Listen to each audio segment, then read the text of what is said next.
Today's hinge session, guys, we're going to get stuck into it with our 7-minute pre-fatigue. This week, we are introducing some hip thrusts. So this is a movement that I'm sure you're familiar with.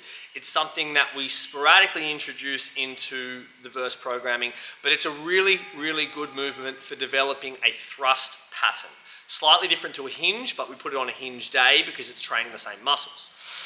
We're going to do this twice. So the first time is going to be in the pre-fatigue with a wide stance dumbbell hip thrust. So obviously targeting a little bit more of the abduction part of the glutes in that wide stance. You'll have your benches out for that and then keep them out for the rest of the session because you'll need them later. Once we get into that, we've got our high frequency hinge work. So one deadlift every 10 seconds for 60 seconds.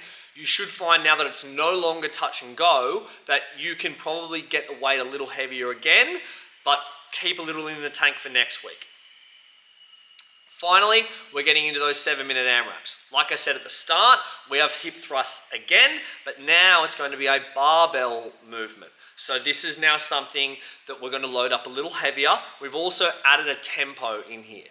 Tempo with thrusts tends to work best because if you do them too quickly or you have a poor setup, a lot of people will feel the extension in their lower back because they are extending with their lumbar rather than their hips. The idea is we want to extend with the glutes and then have the hamstrings assist in that movement.